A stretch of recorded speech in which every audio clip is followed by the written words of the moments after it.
Hey everybody, welcome back. Today's guests are Scott and Jennifer Dawson. They run Ground Zero Archery, which started in Niles, Michigan. They now have another shop in St. Joe, Michigan.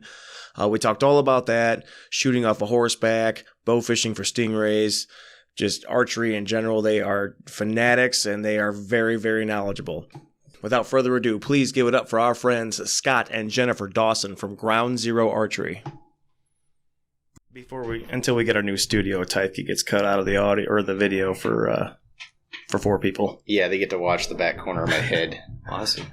So I was on Facebook yesterday, and I happened to notice that apparently I was already a member, but there is a archery on horseback Facebook group. You guys are like the admins of that thing. I didn't realize that till yesterday, just randomly. That would have been the Great Lakes Mounted Archery. I created that. Yes, I am admin for horseback archery of Michigan. Okay. One of them, yes. Okay. Yeah, so that seems a little difficult, huh? Do you guys do lessons for that, or you guys just run the page? No, both my daughter and I compete nationally. Scott has also competed down in Texas and did very well. What I do offer clinics. I offer weekly lessons. I go and help other clubs manage their competitions. Like last year, I was in Virginia Beach. Mm-hmm. So something that I really enjoy and am passionate about, and currently ranked 11th in the nation. Really? Wow. And we're holding a national mounted archery competition this Memorial Day in Edwardsburg. In fact, I spent all day getting set up for that today. So how does that work? So you just run a couple different courses? Yeah, so what it is going to be Friday is practice day for our competitors. Right now, we have 15 plus competitors. There's the canter division, then there's also walk trot. So if you're not ready to be at a full run and be shooting a bow, then you can start out with a walk. And maybe it's not even you, maybe it's your horse that needs to get ready. So that way you can just get them along and come together on the journey. Nice. Yep, so Friday is practice, and then Saturday we run what is called the tower track. There is a tall tower in the center of a 90-meter track, and it has 3 sides. Basically, one is forward-facing, one is side track, and then you have a back shot. Front shot, side shot, back shot. And you try to release as many arrows as you can. And it's all traditional, no compounds, right? Correct. It is all traditionals. In fact, one of the rules for mounted archery is that the bow cannot have a shelf. Most of us are actually drawing the bow using our thumb. So that way, the arrow is on the opposite side of the bow normally than I would shoot right hand. I am a right-hand archer, so normally the arrow is on the left side of the bow. For mounted archery, I actually have the arrow on the right side so that I can go ahead and pull the string with my thumb and then use my pointer finger to pinch the arrow and push that arrow against the riser so it does not move up and down as my horse moves up and down. Is that a common thing for like bow fishing and stuff too, people that shoot? I mean, it's kind of a European, Asiatic thing, but thumb draw just allows you to keep the arrow pressure against the side of the bow so it doesn't come off the side of the bow. There's something holding it, there's pressure to hold the arrow against the bow, because otherwise, if you have just the arrow laying on the shelf like you have on a normal recurve or longbow and nothing holding it, it'll just flop off the bow. Right. Because you're on a running horse and you're shooting at all different angles behind you, and some of the courses are overhead. You have cymbals on 20-foot poles. It's called the kabak. So you ride past those and you're actually shooting cymbals in the air. With blunt tips. Yeah. Gotcha. So there's, it's just a different form of shooting as well. Now, there are some top-ranked archers that do pull the string, draw the string. It's called Mediterranean. For us traditional archers, we would know it as 1 above, 2 under, or split finger. Okay. So there is that option if you're more comfortable with that. Many people find that the thumb or Persian Slavic draw is more beneficial and easier for them. So what's the Apache draw? Are you familiar? I heard that the other day, and I couldn't. It's either two fingers, like one above, or two below and one above, or that would be split finger. I'm not familiar with that term. No, because a lot of people everybody calls them different. There's pinch. There's all kinds, and a lot of when somebody says Apache, or a lot of that is like drawing to the eye. Okay, it's kind of like sighting down the arrow. So I think everybody has different terms for a lot of the same different styles of shooting. They just call them different things. Okay, and you guys just opened a new shop up here in St. Joe. Just a little over a year ago, yes. Right. It was shortly after I moved up here, I remember, which was convenient because I didn't know any good bow shops up here. So. Good. And one of the first things I noticed about you guys are very meticulous about your work. A lot more than a lot of other bow shops. I remember I took a peep sight to you and had you mess with it. And you were on that thing for like an hour. And I never had a problem with it since, and that really impressed me. Yeah. Well, we're passionate about what we do. And I honestly believe that we're there to help people. Okay, I have a people over profit business philosophy. So what we're there for is ultimately to help you just enjoy archery, to help you be successful in archery, regardless of what discipline you exercise or what you're looking to do, whether it's target or hunting or mounted archery or bow fishing or traditional archery. Olympic recurve, whatever it is, we practice all disciplines. We either compete or teach all disciplines. So we just go out of our way to make sure that people are taken care of and satisfied, because that's ultimately what's important to us.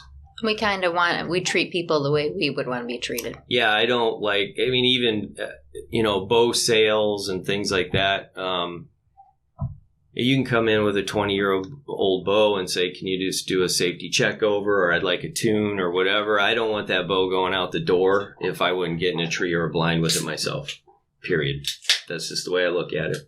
Everything that we sell, anything that goes out the door in the condition that ultimately I would use it myself.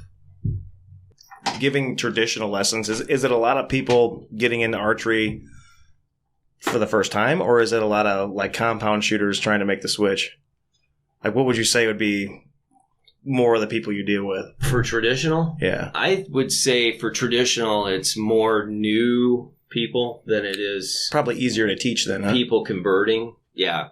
So a traditional archer going into compound shooting it's very easy, but for a compound shooter, somebody that's relied on, specific, draw length stops and a rear aperture and a front sight, et cetera, picking up a traditional bow generally and trying to shoot instinctively is a much harder transition.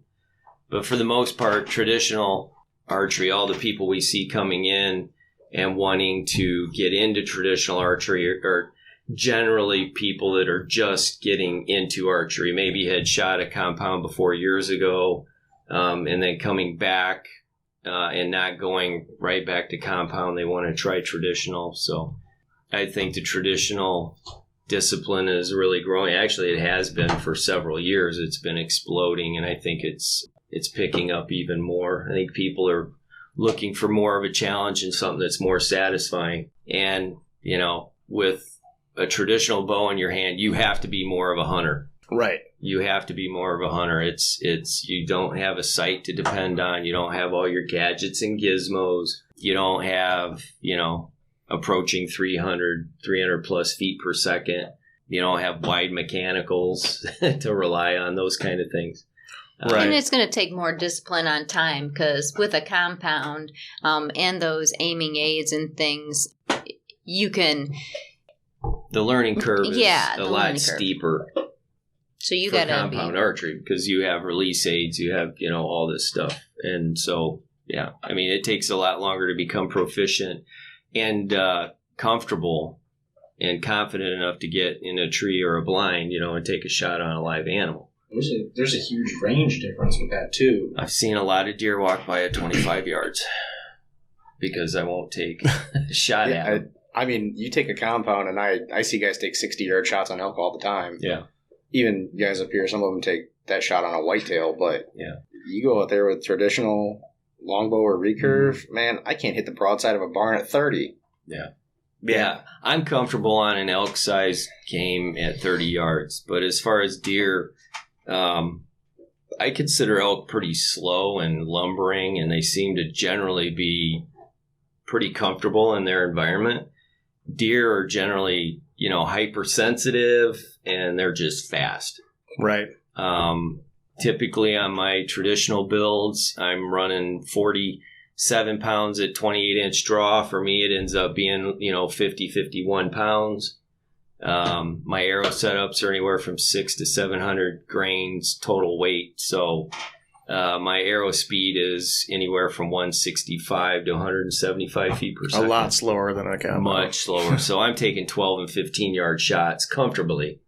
And like I said, you have to be more of a hunter. You have to take the animal's attitude and their mood into account before you take that shot. Because a deer will compress and turn to jump before that arrow gets there. Even recurves are, for the most part, silent. You can make them very, very quiet, much quieter than a compound, and certainly way far quieter than a crossbow. But the deer still hears it. Right. And it reacts to it. So if the deer is engrossed in another animal or feeding or browsing and they're really, really comfortable, you could take a little farther shot. But if they're hypersensitive at all, or they have an idea that something just isn't right, more than likely they're gonna have a chance to duck that arrow or move, and you're gonna make a bad shot if they're farther out.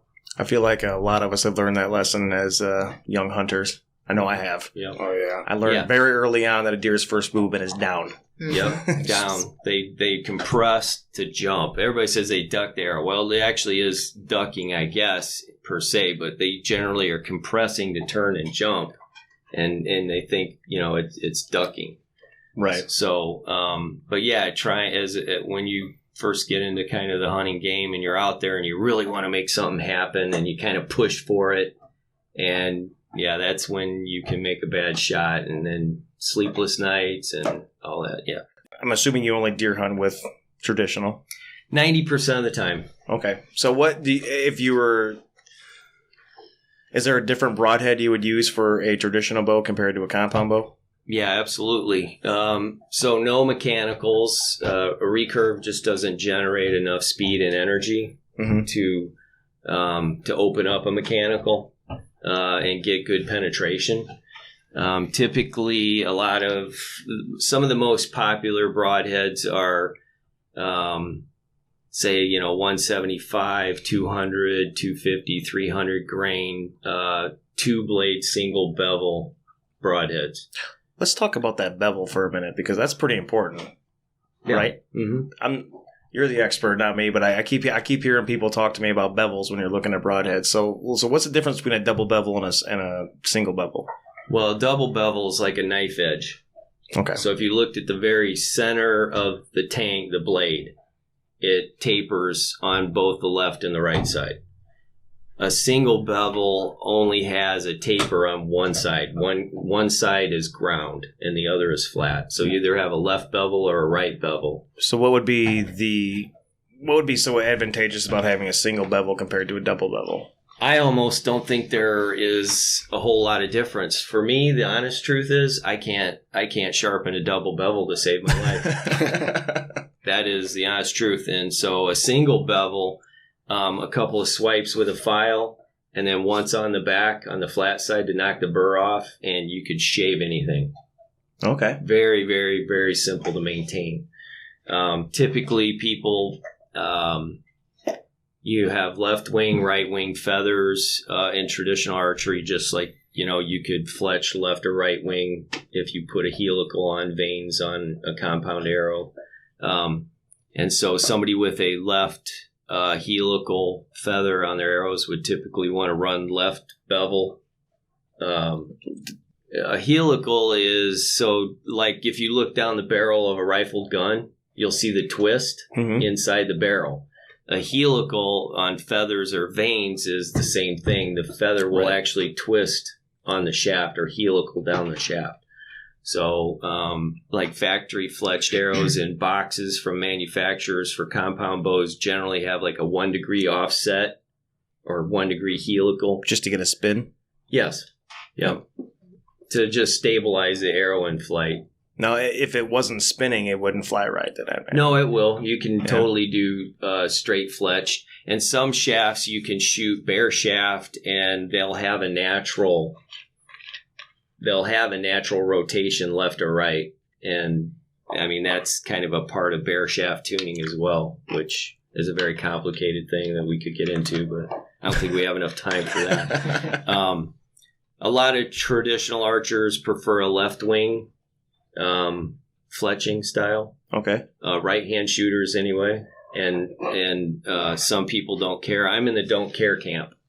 I don't care if my arrows are fletched left wing or right wing. Most everything I've always done is right wing fletching.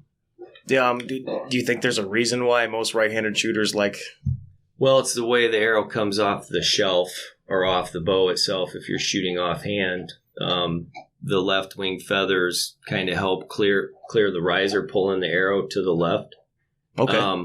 For me, if the arrow is spined right and everything's matched well, it doesn't matter if it's left or right wing. And as a matter of fact, we've spent time with quite a few very accomplished shooters. You know, we've had opportunities to spend time and learn from some of the very well-known individuals. And one, in fact, is Byron Ferguson, who is a very well-known traditional archer.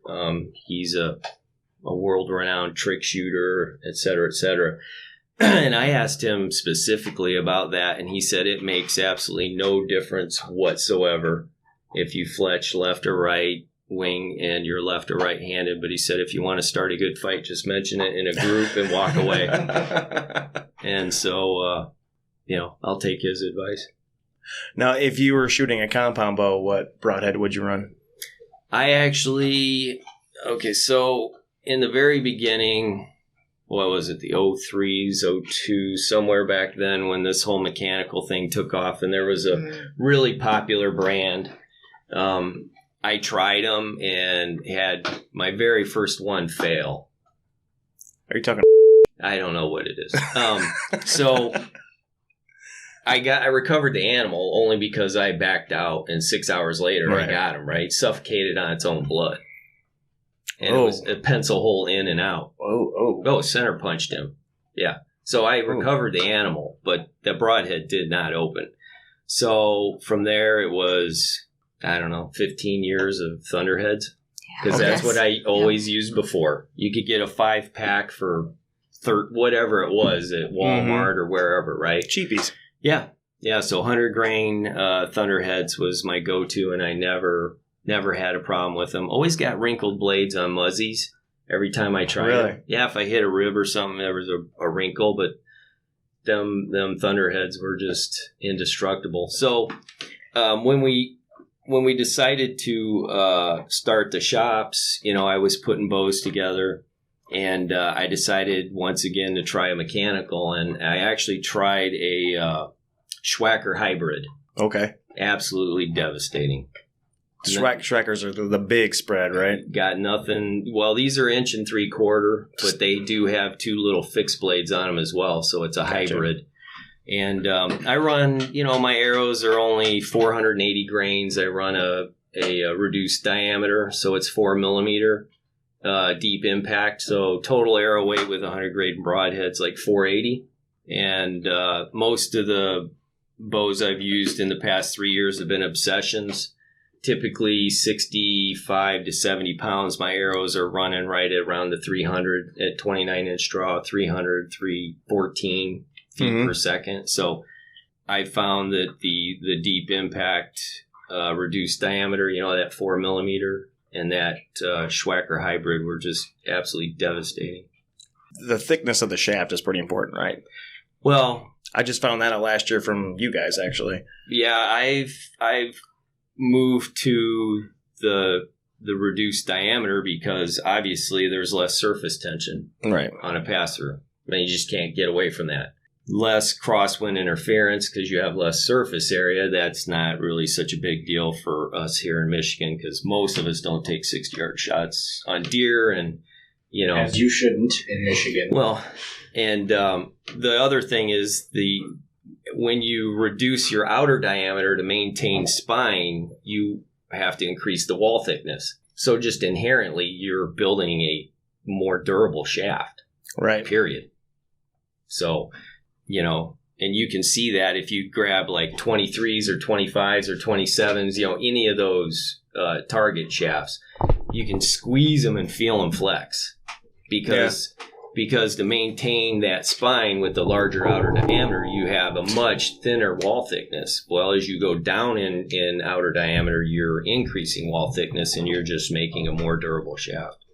Jeez, Hank, you're breathing so loud. So the average hunter here in Michigan shooting a compound bow, what should they be shooting as, like with a 70-pound draw weight? I feel like it's about 60, 70 pounds.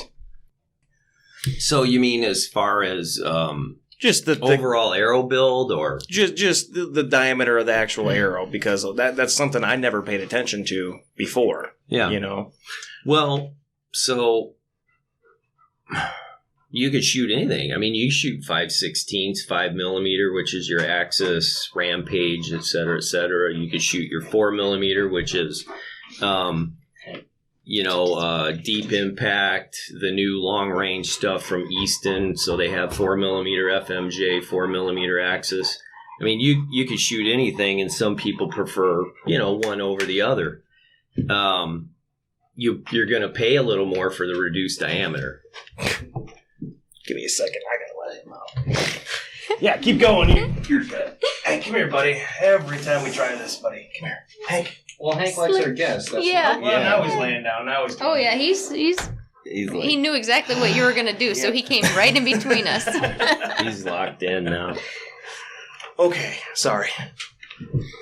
Yeah, that was just a question they threw at me when I was looking for arrows last year. I was actually trying to get my fiance Allie set up. It was her first year, and they were like, "Well, what diameter arrow you want?" I'm like, Yeah. Some people have a preference, and some people just want guidance.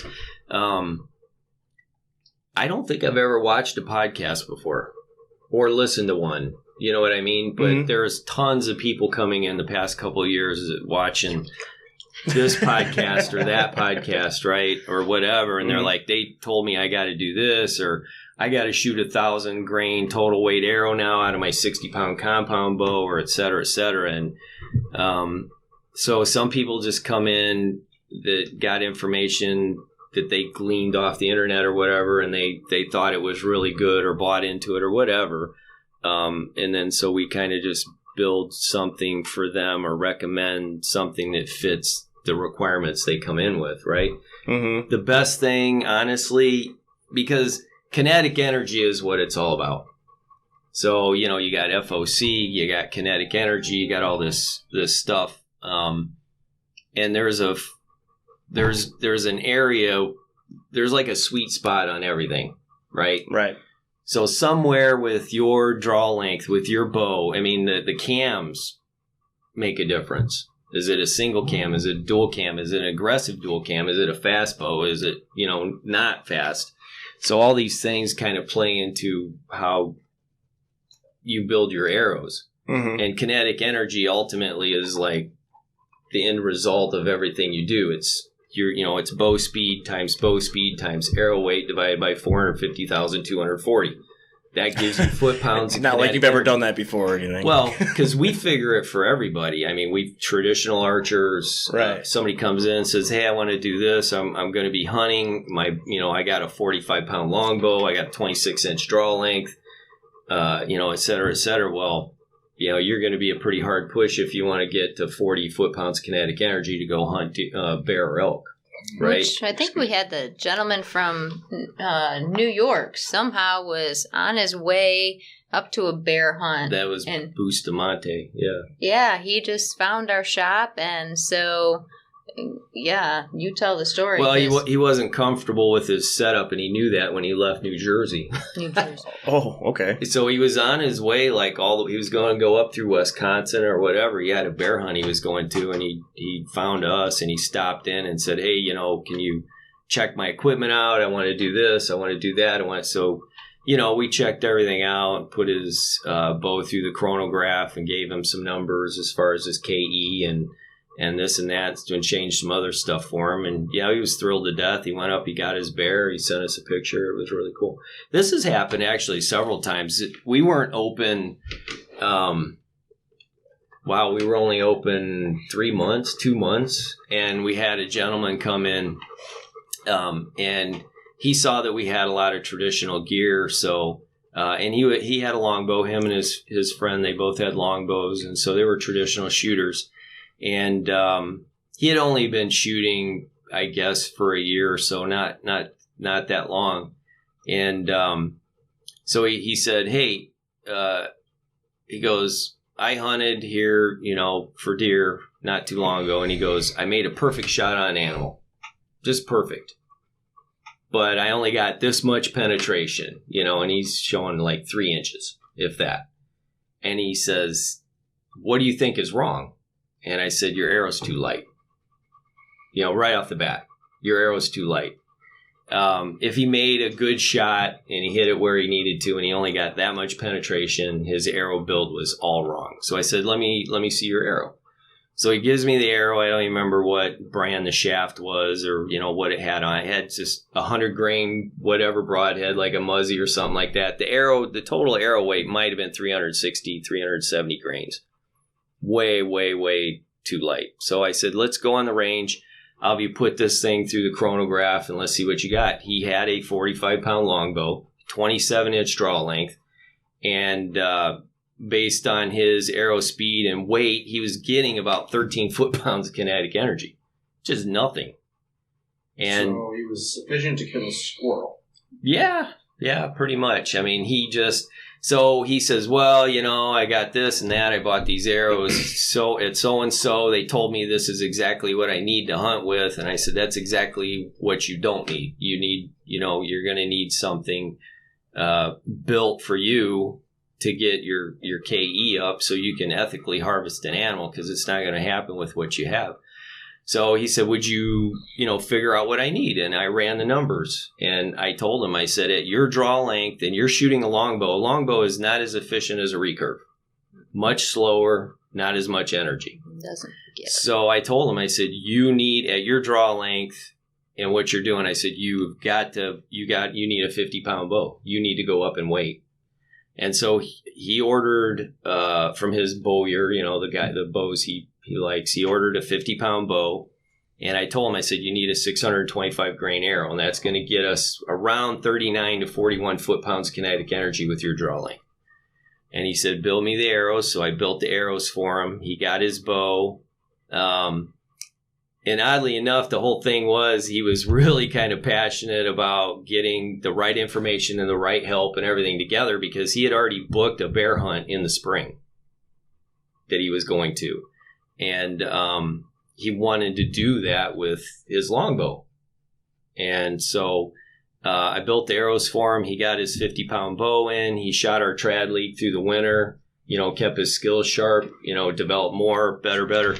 So he goes up to Canada to his bear hunt, and they're like, and this, what they do at this camp, I guess, is they take you to an island and just drop you off and give you a boat. And they give you a map and say, this is where the stands are and the bait, et cetera, et cetera. Really? Yeah. They just put you on in this cabin on this island or whatever and say, you go do your thing. And sounds pretty awesome. You get a bear, there's a problem, you let us, call us or whatever. Anyway, so they're like, what are you going to shoot this bear with? And he's like, this longbow. And they're like, no, you're not. And he's like, yeah, this is what I came for. And they're like, nobody's ever killed one of our bears with a traditional bow up here. And he's like, look, my buddy ran the numbers. We've got it all worked out. I've practiced all winter. I'm doing this. And they're like, dude, if we have to go finish this thing off with a rifle, we're going to be rather upset.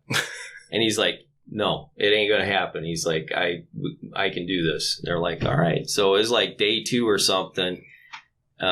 he center punched a huge black bear, double lunged it. Nice. 17 yards, just hammered it. Ended up having over 20-inch head. And the picture's actually in our shop there at Niles. And so that was his first ever traditional kill. That is his first traditional trophy, was this massive black bear. Really? So just to put in perspective for everybody, what's an average black bear skull? I don't... Ish. I'm like thinking somewhere in the low teens. All right, so black bears so 20 is huge. They usually don't get all that big. Well, I mean, this might be... It's a Pope and Young black bear. Yeah, I guess 20 inches or over is Pope and Young. And so who knows? I mean, maybe at this place in Canada, that's an average bear. Right. You know what I mean? But True. for here in Michigan, they're about the size, some of them are just a little bigger than a good-sized German Shepherd. Right. Right. So, and, you know, oddly enough, I was in Colorado last year elk hunting, and I was on Gunnison Mountain, and I didn't have a bear tag. And I was coming down like late afternoon, the wind had picked up, and I thought I heard a bull raking up on a ridge. And I stalked this thing, and I come up over the ridge, and 12 yards away is a black bear standing right there broadside. And I got my recurve in my hand, my arrow knocked. I'm ready to center punch a bull. And there's this stinking black bear standing there crushing logs and playing with wood, getting bugs or something. At least it was a black bear. I know. No grizzlies in Colorado, thank goodness. Yeah, well, not down that far. Right. So let that be a lesson. If you're going to go to Colorado elk hunting, spend the extra $100 and get a black bear tag. So do you do the Colorado over-the-counter archery, I imagine, right? That's September, full rut? Yeah. That sounds so much fun. Yeah, so last year was the first time I ever got to go. And it was quite an experience. We were in the Elk Mountain Wilderness. So you can't take any wheels, nothing, no carts, we rented 2 horses. Everything I needed, I packed in on my back. I had a 77-pound backpack, and we went in 3 miles. How much? 77. We went in 3 miles along Coal Creek and camped for 8-9 days, something like that. That sounds so much fun. It was a great experience, other than the fact that it was like 90-plus degrees every day. We went early so that one of the hunters could use a muzzleloader because he had busted up his legs pretty bad the year before, and he wanted to hunt, but he didn't think he could close the distance, with his legs. So it was earlier and there was a lot of people out there. So the experience was great. It was just the wrong time of year. We should have went a couple weeks later. Let everybody kind of get in there and do their thing first. Yeah, because less competition. The animal, they were pushed way out. We didn't even hear any bugling, hardly at all. Oh, that's a bummer. They were telling me out years prior that you couldn't even sleep because they were bugling all night, and I never heard one at night. We never heard one, but it was still a great experience. Took a lot of nice pictures. Oh.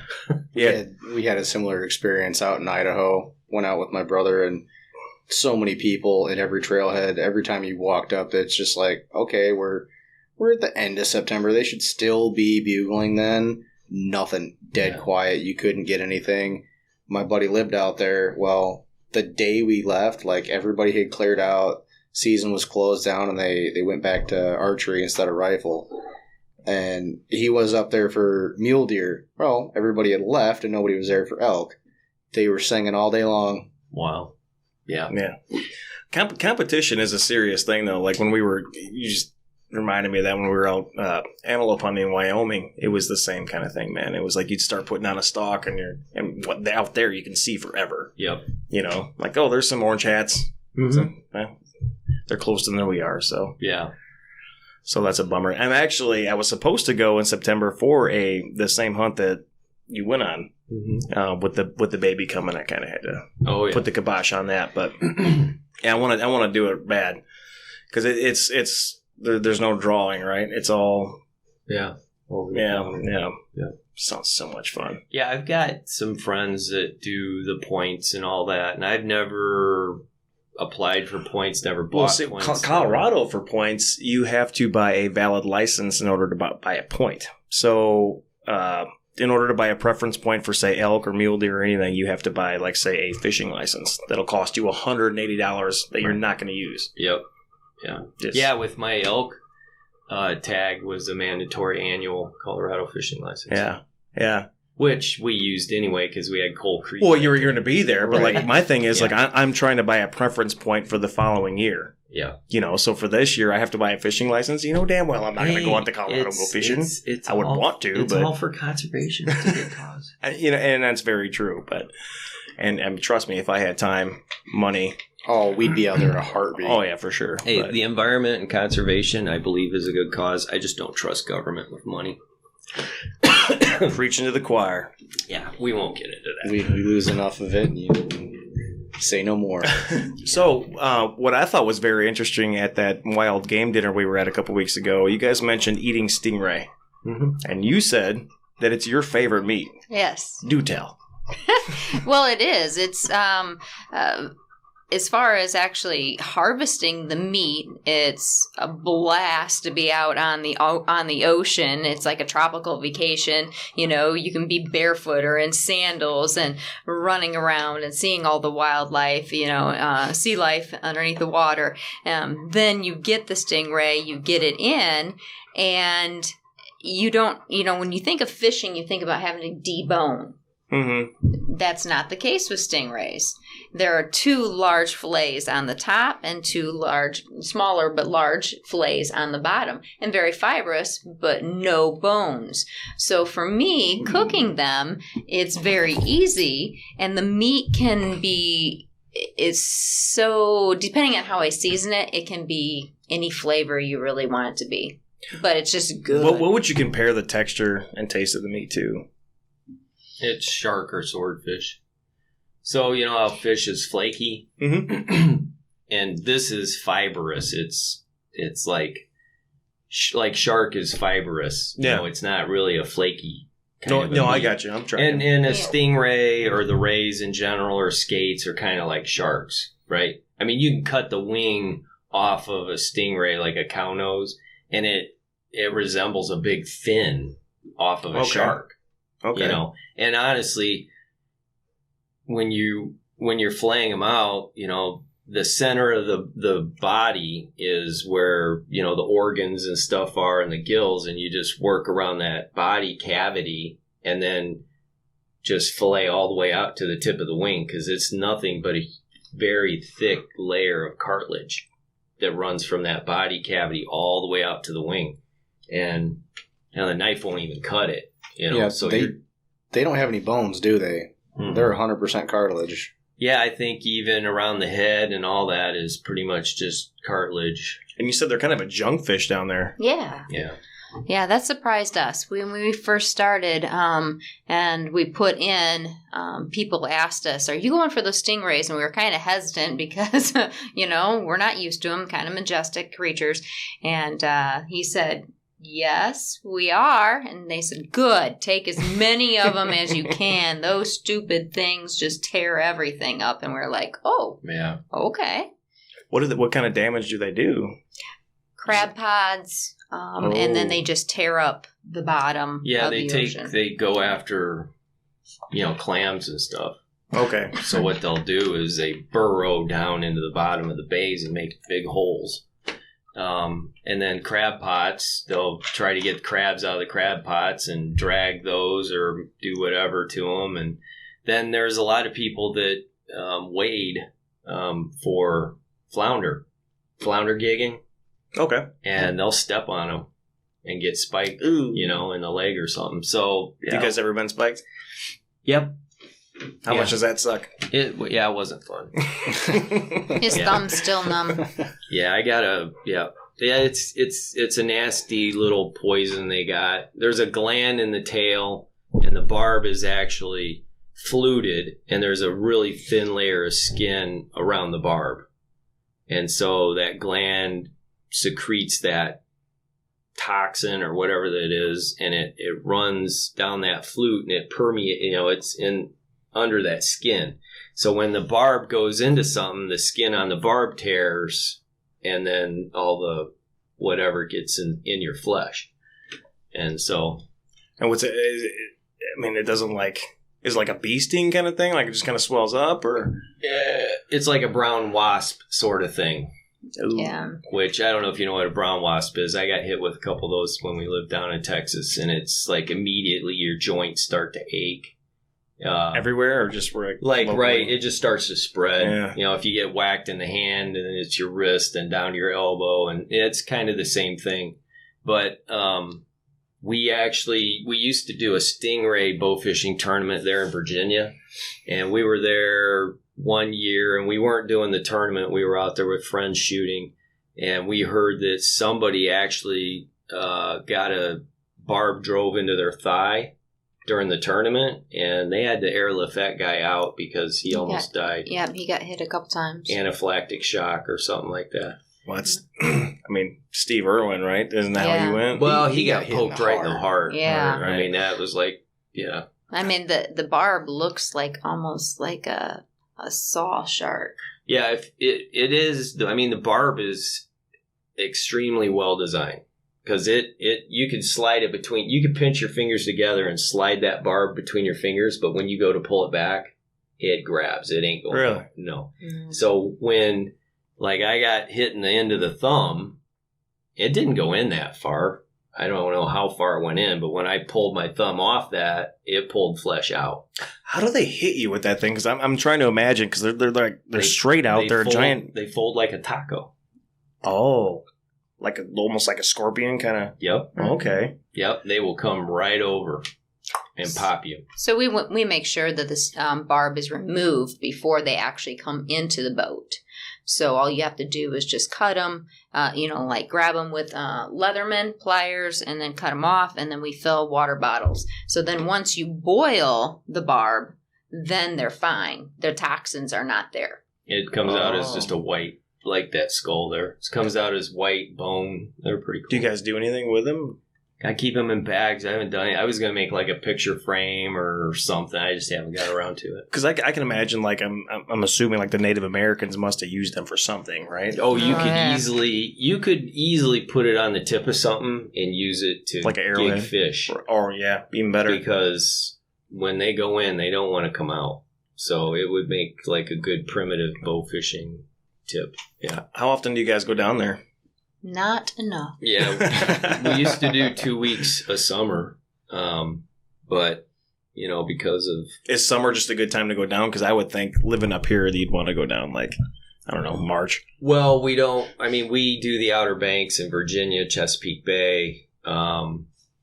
We have done Delaware with Corey Brossman, who's he's a TV fishing hunting personality. Awesome. Yeah, they call him the bow fishing guru. He has Interlock out there and a bunch of other shows. Yeah, really? He does. That's quite awesome. A few. And he spends his whole summer in Delaware doing nothing but bow fishing stingrays. That's what he does. And then, of course, as you get into fall, closer to fall, he goes out and he's doing all the hunting September on.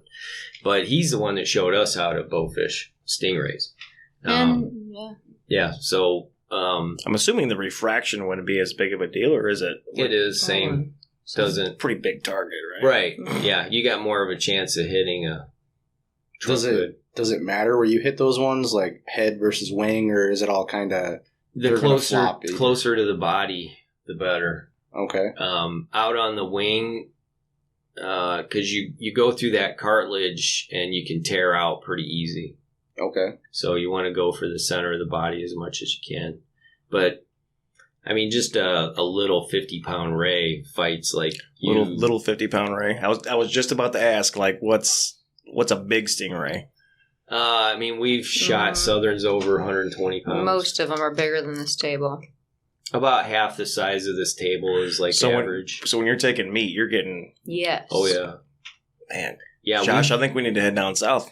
Yeah, 1-2 week. I lived there once. You didn't come visit me, buddy. 1-2 week trip. We take every cooler we have, and I think 1-2 week trip that we went out maybe 6 days, in 2 weeks or 7 days, we brought back like 400 pounds of meat. See, that sounds awesome. The reason I've never been bow fishing.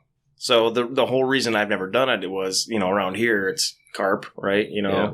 Gar, which gar you can eat. Yeah. And you can eat carp if you really want to, but. Yeah. I like David's idea, feed your chickens. Yeah. Chickens and fertilizer. Yeah. But, I don't know, man, just staying out all night and. Not all night. That's the best thing. Bow fishing on the coast we don't have to be out all night. No. You're out there in the middle of the day, morning, anytime you want. Yeah. Now, if you're going to do the flounder, then that's usually when we go out at night, because you can see those a lot easier. But, oh man, the Potomac River, the snakehead, that's even better meat than the stingray. I literally lived on the Potomac. Yeah. Massive. They got big blue cats and... What'd you call it, snakehead? Yeah. Snakehead, yeah. Oh, now those things are vicious. Like all what movie is it? Like Tremors. Tremors. Tremors. You know what those things? Yeah, that kind of reminds me of a snakehead. A snakehead's a dogfish. It's a bowfin. Okay. But it's like the piranha Version. variety. Big teeth. Oh, yeah. They look almost identical. They've just got more markings and like just a touch different fins. I've seen them as big as your leg. Really? Yeah, vicious. But they are, it's an awesome, just one good clean meat. Really? Yeah, insanely good. I wonder what the difference is there, because I catch bowfin up here once in a while on accident, and I've cut them, and the meat is mush. I mean, it's like, I don't know. It's a warmer water probably, and that has something to do with it, right? Even being warmer water, man, it's not even like you don't get a fillet. It's like slapping your hand in a bowl of oatmeal when you take that meat off. But I'll say I catch bluegill up here in warmer water compared to cooler water, and I can tell a difference in the fillets. Just the fillets there's not much to them. Yeah. Just early season fish is much better. Yeah. Or like if you go up to say like Drummond Island and do perch or anything up there in April, just when the ice starts moving out. You can tell the difference in the taste for sure. So if somebody wanted to go down to say North Carolina, or where do you guys go? Outer Banks, Virginia, Chesapeake Bay. So if somebody went down there and wanted to hunt stingrays, I'm sure there's guide services they can hook up with, right? Yeah. Are you guys guide down there too, correct? Well, I don't guide in the ocean. That's under USCG, which is the Coast Guard. Mm-hmm. So what I have is an inland pilot's license for Michigan. So we're licensed to guide in the state of Michigan on non-navigable waters, meaning they're not under the Coast Guard jurisdiction. Non-navigable. So like we were just talking about that the other day. Typically it's something that can't go. So like below the dam in Berrien Springs, you can literally go from there to the ocean. Really? That's considered navigable. But not above the dam. Right, because you can't get a boat across the dam. True. You're locked. You're landlocked. So that's that's kind of their determination. So I don't have what's called a 6-pack or a Coast Guard captain's license. I need to take the time to invest in that. It's like, a week long and $1,000 or something, which it's crazy. I mean, I understand all the safety stuff and this and that, and you have to do that to get an inland pilot's license for Michigan too. It was a relatively comprehensive test, but it didn't cost you gobs of money. They calculating wind drift and plotting on charts, and once you get a 6-pack, they call it. I mean, you're good to. You can run a vessel of up to 100 tons. Yeah, like 100 miles offshore with 6 paying passengers. It's like it's a fishing boat, right? You know what I mean? Can't you have like a 3-pack or something? So you're saying they go all or nothing. There's no because that's just the beginning. I mean, the captain's licenses go even higher than that, but that's their entry level deal. So, Well, just the non-navigable part came up because I don't know if we did it on the podcast or not, but we were talking about like riparian zones, and like we were always under the impression as long as you're in the water, you can technically like walk through somebody's backyard as long as you're in the water. Well, and that varies state to state too. That's not a federal thing. Right. But we were talking in Michigan, Ben was telling us, or it was Ben or David, telling us that it was that's only for non-navigable waters. No, that was actually Andrew when we were fishing with him because he he got he didn't get popped by the DNR, but they stopped and they're like, no, a lot of people think that, but this guy's actually right because somebody called on him walking through a creek in Buchanan that we won't name. But yeah, he was surprised too because you'd think it's a creek, it's maybe as wide as this room. It's you could take a kayak down it and you're fine, but nope. So they considered it private property? Yep. Apparently. So a lake, if you're in the water in a lake, that's private property? Right, but that was what we were talking about because the guy told him, or the officer told him, non-navigable waters are off limits. They got to be navigable waters in order for that law to... Which is crazy because what you just said, it just clicked because it's a lake, well, so it's landlocked. A lake is non-navigable, yeah, so you wouldn't... but you're not touching the ground underneath. Right. So if you're actually touching the lake bed or the river bed, then you're technically on private property. Man, we need to get Dragomir in here. We need to get a DNR officer. Yeah. I tried. He referred me to their Plainwell. Yeah. We know a guy. Speaking of which, quick side note, for those of you that are following the situation, they did catch, did I even talk about that on podcast, the turkey poacher? No, you didn't. So I was turkey hunting a couple weeks ago, and so last year... Opening weekend took place. Everybody went back to work on Monday. My neighbor over here sent me a text while I was at work last year and said, hey, his wife sent him a text like, hey, somebody just pulled up in our driveway with a shotgun, got out and shot a turkey and left. Like, what the hell, And she called it a black Chevy. Fast forward this year, Monday, everybody goes back to work. Bert was still hunting. And I was sitting on his property and watched a black Toyota pass me and then come back around super slow. And there was a group of toms following a group of hens, and the hens were on the opposite side of the road, and that dude slowed down, and I just heard boom. Shot across traffic from his vehicle, pulled alongside the road, and I watched him get out, grab the turkey, throw it. It was a hen, by the way, even better. Threw in his truck and drove off, and that's why I called dispatch, and they got the ball rolling, and I had to do a written statement, blah blah blah. But it was awesome because Dragomir, the CEO that we know, yeah. I should probably bleep his name out, but he came in here and he was like, it was pretty obvious, like because they already know who the guy was just from they were on to him last year, they couldn't prove it kind of thing, and I gave him a description and stuff, and he's like, yeah, pull up in his garage and there's the dead turkey. And he just admitted to everything other than shooting from the truck and across traffic. So, hence the written statement. So, that son of a bitch hopefully gets in some serious trouble because that shit's completely unacceptable. I told you about the incident with the geese last year. Same guy. It was, in fact, the same guy. I talked to Tyler last night about it. And, yeah, black Toyota pulled up. Dude gets out with a handgun, walks up to somebody's pond in their yard, shoots 3 geese, throws them in the bed, and leaves. Is he... Like starving for food? Driving a 2016 Toyota Tundra. I don't think the dude's starving. You know what I mean? If he is, he should sell his truck. Well, seems to be the reasonable one, You can't feel good about taking an animal in that fashion. No, and it was a hen. Yeah. You know what I mean? It wasn't like he was probably doesn't know the difference.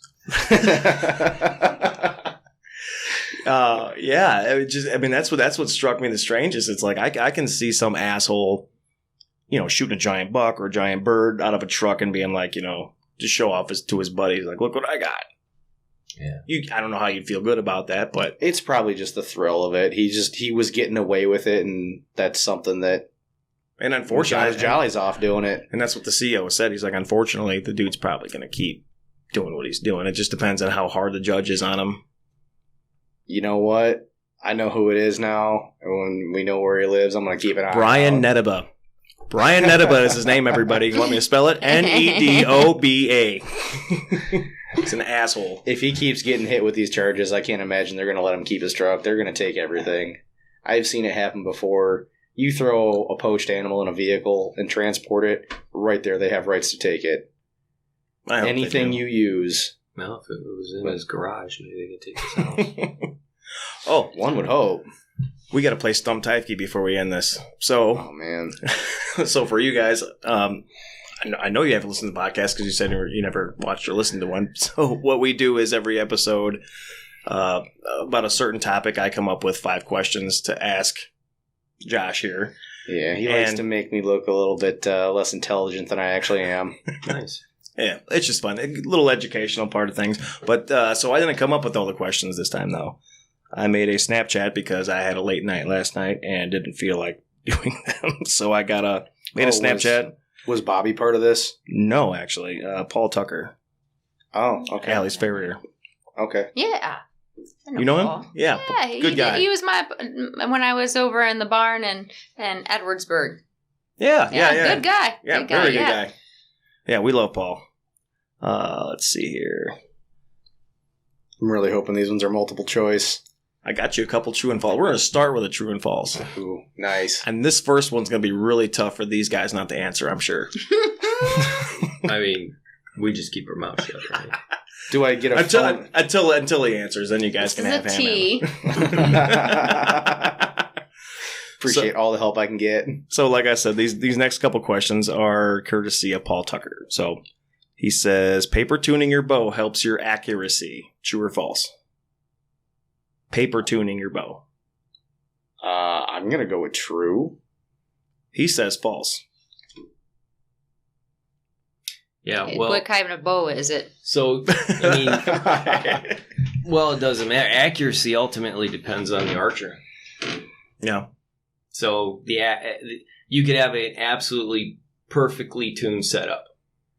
But ultimately, it's up to you. It's up to the archer to put the arrow in the X. So should we talk about what exactly paper tuning is? I mean, what you're trying to accomplish? Well, paper tuning will tell you a lot about your arrow and bow setup. So, center shot, knock height, can tell you whether the spine of your arrow is incorrect, too weak, too stiff. A high or low tear can tell you that your cam timing could be out, possibly.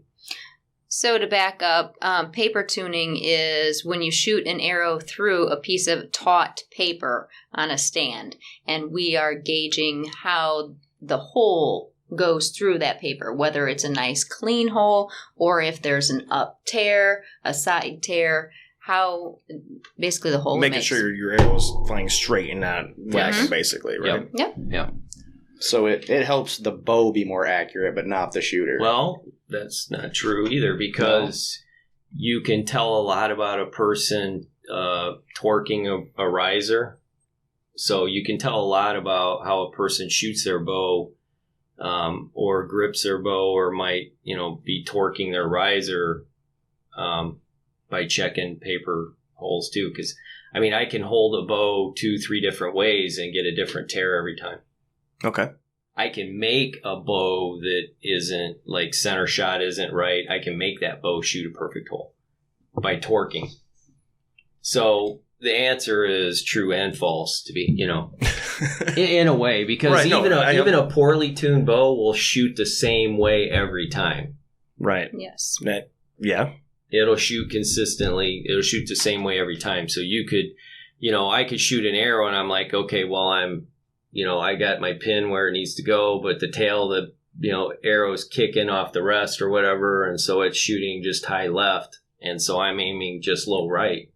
It's just like having a rifle that's not dialed into zero. Yeah. If you're off an inch to the left and you hold to the right. Arkansas aim. Yep. But ultimately, it is, the bow could be turned perfectly, you could have a perfect arrow, everything, but ultimately accuracy is up to the individual shooting the bow. So, okay. Next, he says, who made and patented the first compound bow? Multiple choice. A. Fred Bear. B. Earl Hoyt Sr. C. Hollis Wilbur Allen.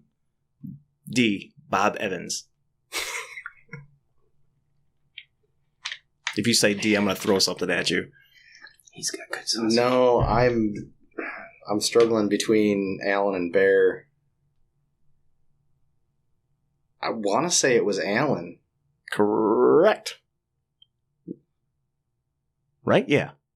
That was correct. I think I put the Yeah, I screwed up, right? I'm right? It's I was supposed to put that for B, I think.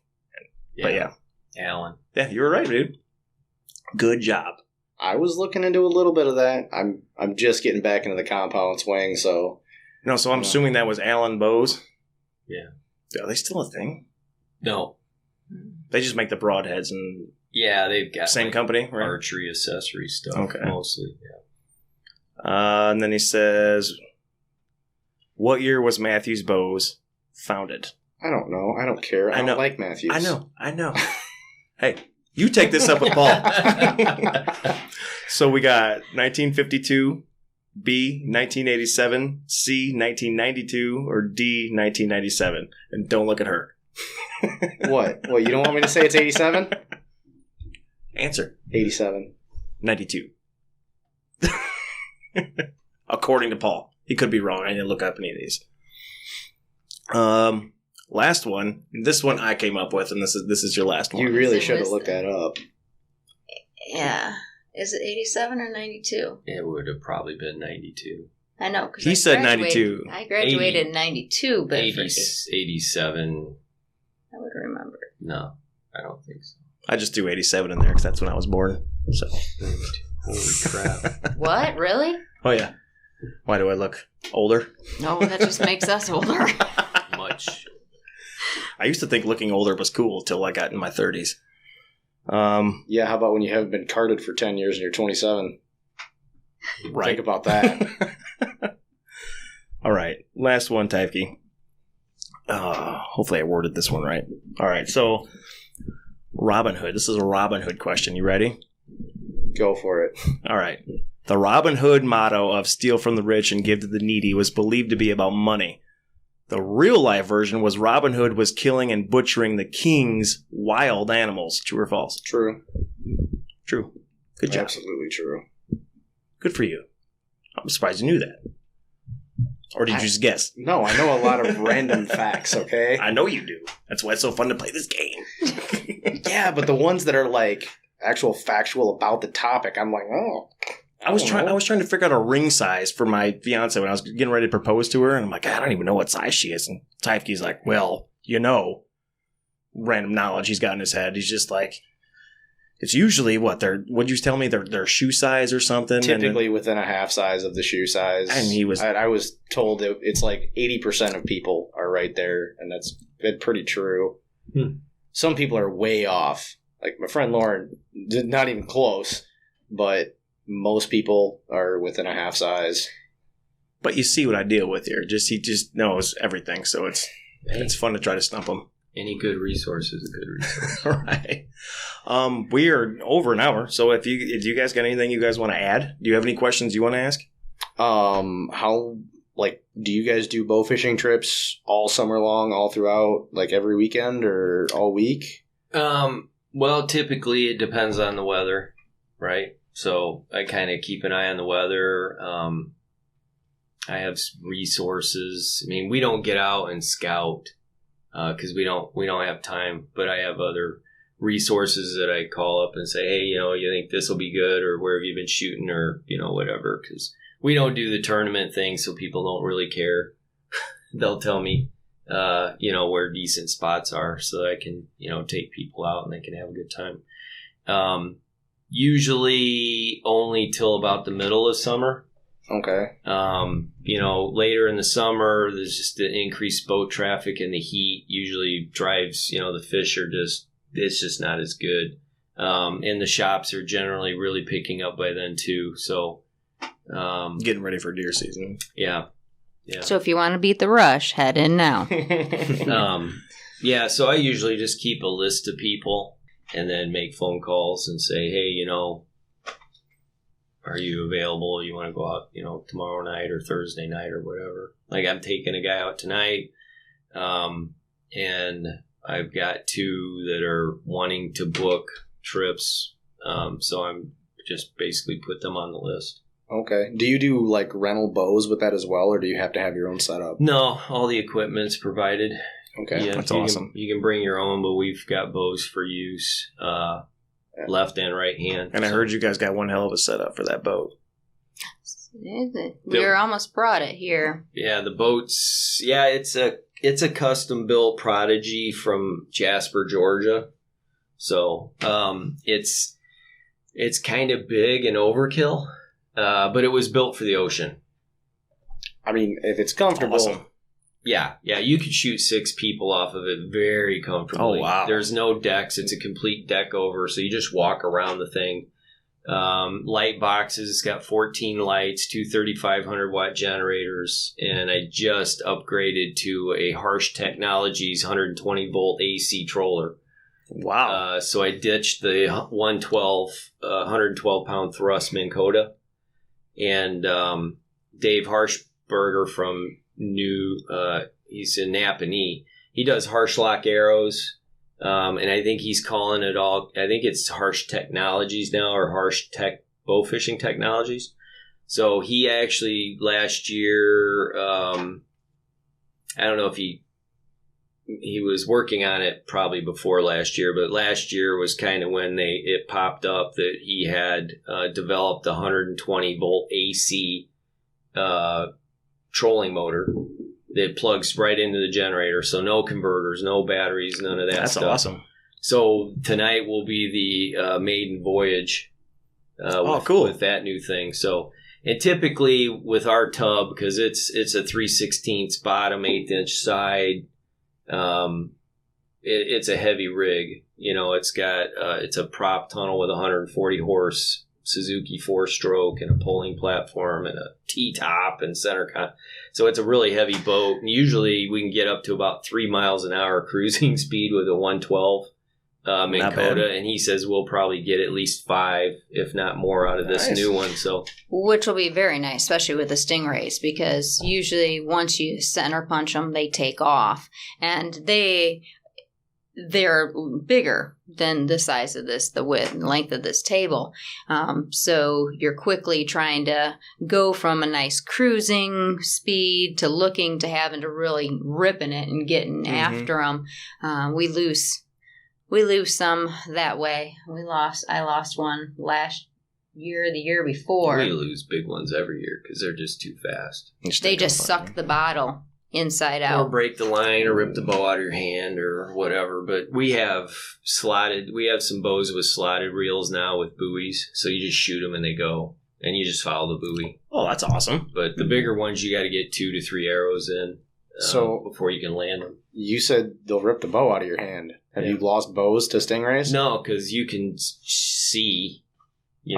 where it's at. So if they drag the bow, you just follow the bow. So, you know where it's so last time we were out, one of our friends shot one of the stingrays, and the knot came off the arrow, or something happened, and the line, it just, and there it goes, and the arrow was flapping in the water, like, see ya, waving as it goes. And we looked for that stingray, couldn't find it for quite a while. Came back the next day, and sure enough, there it was. It was that afternoon. Was it? We went to the next island and fueled up and ate. And then on the way back to the other island where we normally shoot, because tide goes in and out, and you know, on the way back, we were like, what the heck is that? And it was a stinking arrow. So we shot it and got the arrow back. Yeah, we pulled up there. Nice. Yeah. Mm-hmm. So for up here, if anybody wants to get a hold of you to try to do a trip or any lessons or anything, what's the best way to get a hold of you guys? Either shop. Call either shop. St. Joe or Niles. Yep. St. Joe or Niles. So St. Joe's 269-985-3643. And Niles is 269-479-9944. Or you can find us on Facebook. So Ground Zero Archery is on Facebook. You can send us a message there. GroundZeroArchery.com. You can get on the website and send us a message or an email through that. And then all the shop information's on there as well. And there's also a calendar on there of, we're trying to update the calendar as much as we can, but there's going to be a calendar on the website you can go to and find area shoots. So USA Archery events. Local conservation clubs. Yep, 3D shoots at the local conservation club. So Paw Paw, Dowagiac, Berrien County. Bow fishing tournaments. Yep, bow fishing, information, that kind of stuff. So kind of a resource that people can go to find out where shoots are and when they are. Right. Instead of trying to dig through everything. And to our knowledge, that isn't available, and so I know that's frustrating for everybody. So if any of you have any information about shoots, please send that to us in an email so that way we can update our calendar to let everyone know that your event is happening. Yep, we love to promote archery as much as we can. And Ground Zero Archery just recently joined Twitter, so check us out on Twitter. Scott's like, what? I just want to mention that you guys, I mean, it says St. Joe, but you mentioned this at the Wild Game dinner that it's technically it's St. Joe, but it's like Scottsdale. Yeah, it's a lot of the area. Local people know it as the Scottsdale area because it is the small town of Scottsdale. Right by the Ace, right? Is that what's right there? True Value. No, True Value. Yeah. Pater True Value. Pater True Value. We're actually in the same building as Pater True Value. We're just the door to the north. And you guys do leagues out of there too, right? Mm-hmm. Yep, out of there in Niles. Yeah, so there's just the two little doors, and it looks like there's just a little shop or whatever. You walk in, and it's a big shop, and we have a big range. It's a 30-yard range, 50 feet wide. It's got a 15-foot back line, so plenty of room, enough racking for 60 bows or so. Niles is a smaller range. It's 20 yards, a smaller back line. We do have what we call the mountainscape in one of the corners. So it's a 5-tiered platform, kind of like a mountain. We put 3D targets on and trees. And then there's also a 30-foot long elevated shooting platform. So you can shoot overhead in Niles. Nice. Yeah. Mm-hmm. And we do offer classes also, target archery classes from beginner to advanced. So like we said, we do all disciplines of archery. Scott and I are actually USA Level 4 NTS Olympic coaches. There's only 5 levels in our USA system, and so we are at level number 4. Basically, that means we have gone through the education needed to take archers where they need to go, no matter what your discipline is. We are truly just passionate about archery, and we are very willing and want to help you get where you need to go. I can vouch for that. I trust you guys with all my stuff. Tyke as well. So look them up. You guys are awesome. And even if you guys personally aren't in there, all your technicians, I mean, they've all been great every time I've gone in there. So super polite, super helpful, and very knowledgeable. So digging what you guys are doing, man. All right. Well, thank you. Yep. All right. We'll talk to you guys next time. All right. That's it. So we're not really sure what we got coming up for you next. We got a couple guests lined up, but we're not really sure who's coming on first, blah, blah, blah. So anyway, should be interesting. As always, all the artwork is done by the Shane Yoder. I don't say music anymore because I've lost it. And all editing is done by yours truly, Brent Ruff. And this episode was brought to you by Ruff's Custom Carpentry. Make sure you look them up on Facebook for any carpentry needs. All right, everybody, be safe out there. Talk to you next time.